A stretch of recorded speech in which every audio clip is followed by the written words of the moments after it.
General information.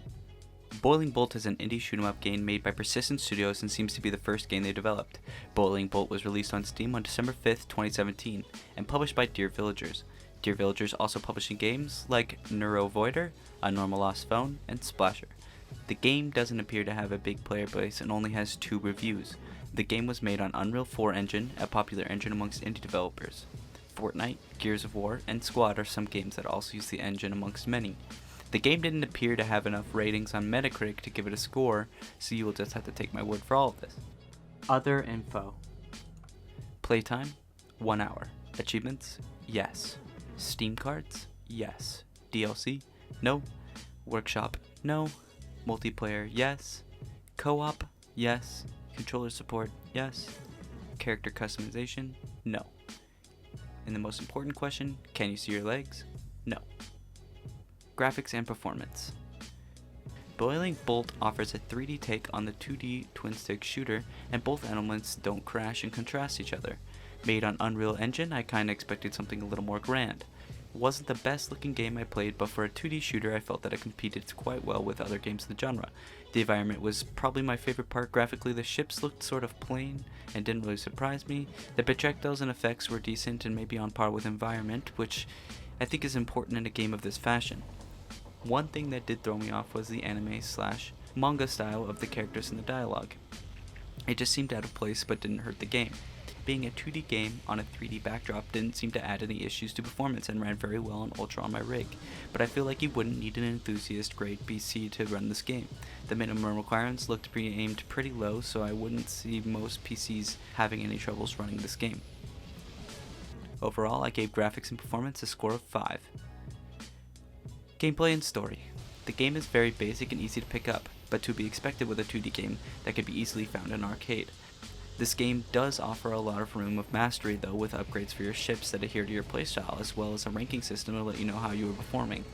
With a couple of weapons to choose from, it makes the game burn out just a little slower.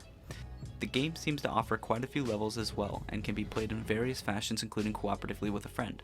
I was unfortunately unable to experience this feature, but I think it would only add to the fun of the game and improve upon its foundation. The game offers a story mode where you follow the protagonist as she fights to protect her city. The story isn't as huge impact on the game, and is more of a backdrop to the game to give it some more direction. The only issue is that you have to beat the levels in the arcade mode in sequence with a limited life pool, so if you die in the 4th mission you have to play all the previous levels again to get back to where you were to make progress. This made the game feel a little grindy and I could have done without it. During my hour of playthrough I was only ever able to make it through the first 2 missions. One more thing I would like to add is that I would have preferred a little more contrast in the colors between my bullets and the bullets of the enemies. Sometimes my eyes would struggle to see through the storm of red and orange hues to grasp what was happening. Overall, I gave gameplay and story a score of 5. Music and sound. The game for the music was lackluster. After playing the levels over and over again, hearing the same track, I kinda just tuned it out. Each level appears to feature its own unique song, and for that I can give some credit.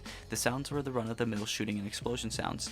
Never during my playthrough did it give me the satisfying crunch of biting into a chip, but the chips weren't stale either. Overall, I gave music and sound a score of 3. Length, replayability, and price. The game is priced at $11.99 on Steam, but G2A offers the game anywhere from $1 to $7. I didn't see any time submitted on the time to beat, but it really depends on how good you are at the game.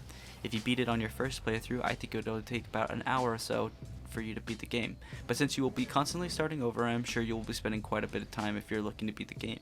The only issue is the replayability, and this might be just because it's not my favorite genre, but I got burnt out on this game just after an hour of game time after fighting the same bosses and same waves of enemies. If you are a fan of the genre and looking for a challenge, I could definitely recommend this game at a $5 price tag. For those with a more casual mindset, if you can snag this game for $1, you might find this is your cup of tea.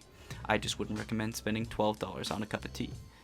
Overall, I gave length, replayability, and price a score of 4. Recommendations. Blue Flamingo.